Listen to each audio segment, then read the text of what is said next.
pregunta es, ¿en qué consisten los aspectos objetivos y subjetivos de la realidad según las autoras? Para esto necesitamos conocer primero cuál es ese objeto de estudio de las investigaciones en ciencias sociales. Para eso debemos hablar sobre las instituciones. Las instituciones son un conjunto de normas que un grupo social o un grupo de personas determinada establece. Este conjunto de normas utiliza un lenguaje para poder comunicar sus creencias, sus ideas y su organización en general, para comunicarlo al resto del mundo. Existen instituciones simples e instituciones complejas. Las ciencias sociales se encargan de estudiar esas instituciones. Una institución puede ser tan simple como una relación entre dos personas. Por ejemplo, una relación amorosa. Esta relación tiene una serie de normas y unos conceptos y unos elementos de lenguaje específicos. Y también existen instituciones tan complejas como, por ejemplo, una institución escolar. Las ciencias sociales se encargan de analizar esas instituciones por medio de diferentes métodos, como el método cuantitativo y el método cualitativo. Ahora bien, vamos a explicar, ahora sí, el paradigma objetivo y el paradigma subjetivo. Entonces, primero que todo, vamos a plantear una situación, ejemplo, para explicar esto. Imagina que ya eres un profesor en ejercicio, que estás en tu aula de clase, y de repente observas como un estudiante A golpea a un estudiante B. Inicialmente lo que tú vas a hacer es observar esta situación. También puedes escuchar lo que está sucediendo. Por ejemplo, en este caso el estudiante A le dijo al estudiante B, te odio, no voy a volver a jugar contigo. En este caso, al simplemente utilizar los sentidos como forma de interpretar la realidad, estás haciendo uso del paradigma objetivo. La objetividad es ese paradigma que utiliza los sentidos para generar ciertas perspectivas universales que se pueden replicar solamente en el mismo escenario y en el mismo tiempo. Es decir, esta situación analizada por medio de la vista, el oído, y si fuera otra situación diferente, tal vez el olfato, el tacto y el gusto, es una situación universal.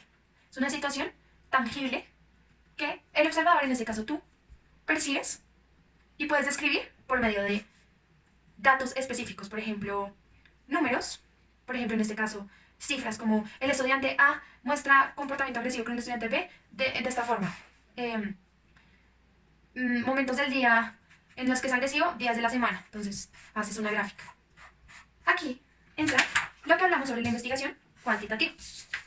Ahora bien, al ser el aula y las interacciones humanas tan complejas, no podemos quedarnos simplemente con el objetivo.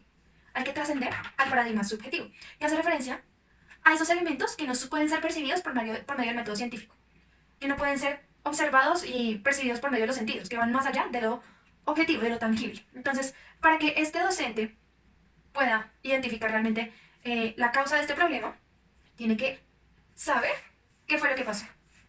Saber el punto de vista del estudiante A y saber el punto de vista del estudiante B.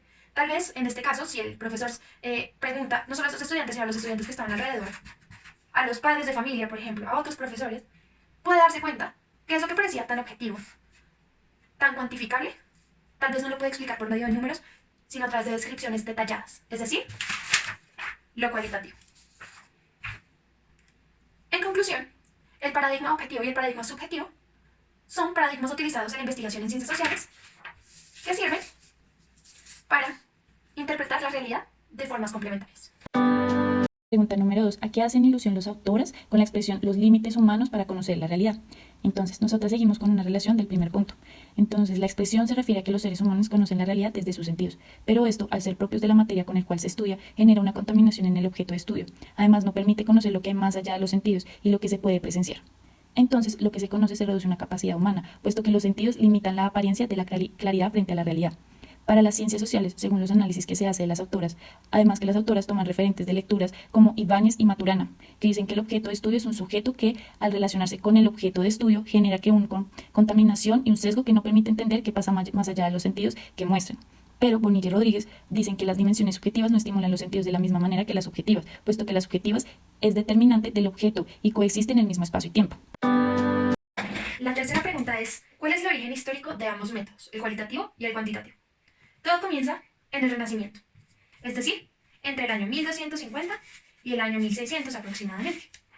En esa época existe un cambio de mentalidad en Europa y se empieza a darle sentido a la experiencia. Por eso, se le da gran importancia a la universalización de los fenómenos naturales. Por eso, en esta época es muy importante tanto las ciencias naturales como la física. Y transportan ese conocimiento en un lenguaje propio de la matemática y de la estadística para que sea más fácil comprenderla y transmitirla a los demás. Esta realidad que se centra en la experiencia se basa en la percepción por medio de los sentidos, es decir, lo que hablábamos de la realidad objetiva. Por eso, aquí es cuando se origina el método cuantitativo. Es una forma de conocer la realidad que es temporal y espacialmente uniforme, siempre es la misma, en cualquier situación. Los científicos de esta época se centraron mucho en la cuantificación, porque tenían que generar una nueva percepción de la realidad.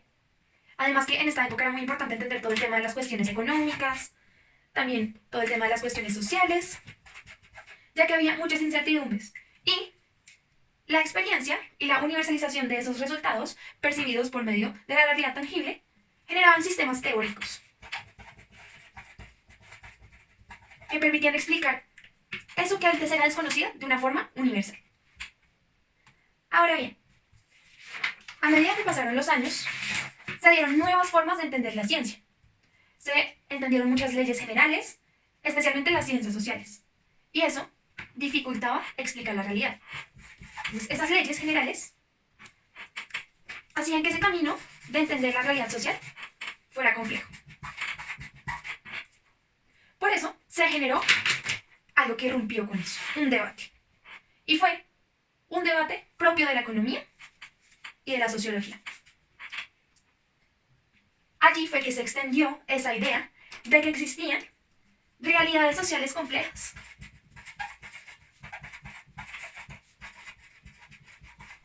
Que no se pueden cuantificar. Son imposibles de cuantificar y de poner de forma universal. Porque son teorías sociales que eran muy ajenas a la realidad que se vivía en la época. Allí, en ese momento, fue que surgió por fin esa necesidad de entender que hay otra manera de conocer la realidad, y es a través de los métodos cualitativos.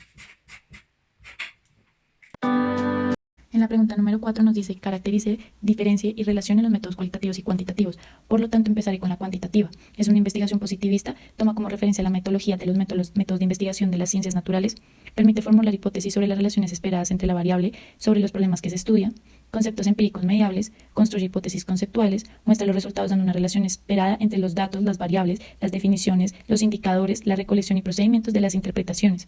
Se buscan los resultados empíricos con un marco conceptual si se acepta lo deductivo o se rechaza la hipótesis. Seguiré con la cualitativa. La investigación es por medio de la observación a partir de la percepción que tiene el sujeto de su propio contexto. Induce las propiedades de los problemas de estudio a partir de una interpretación que le da. Se basa en el comportamiento del conocimiento, las actitudes y los valores, el comportamiento de la persona que se estudia. La relación entre la cuantitativa y la cualitativa es que tienen una realidad social, es decir, se busca resolver por medio de observaciones o recolección de datos una problemática social y darle una solución o una respuesta. En la quinta pregunta, las autores hablan de 4 tipos de conocimiento: incipiente, rudimentario, científico y simbólico. ¿En qué consiste? Para entender cómo se conoce, las autoras hablan de 4 tipos de conocimiento. El primero es el conocimiento incipiente. Se caracteriza por ser conocimiento de objetivismo lingüístico, es decir, conocimiento preteórico donde se generan expresiones sencillas, como las respuestas dadas a un porqué. Las autoras caracterizan este conocimiento incipiente como la base del conocimiento y un cuerpo de normas de comportamiento básico durante la primera etapa de socialización.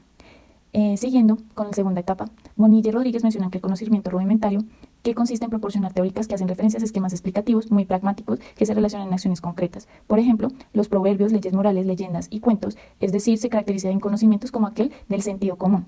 En el tercer conocimiento que las autoras explican en su texto, en la teoría explícito, aquel que legitimita el sector institucional en el término de conocimientos diferenciados se caracteriza por tener teorías especificadas y trascienden en praxis para convertirse en una teoría pura. Ahora bien, las autoras nos señalan más tipos de conocimiento, no obstante se pueden inferir que el simbólico es aquel que busca identificar las interpretaciones de una realidad o da un significado subjetivo. La última pregunta es explicar la expresión más allá de Liliana de los métodos. Esto se entiende por la postura que tienen las autoras en cuanto a los métodos de investigación.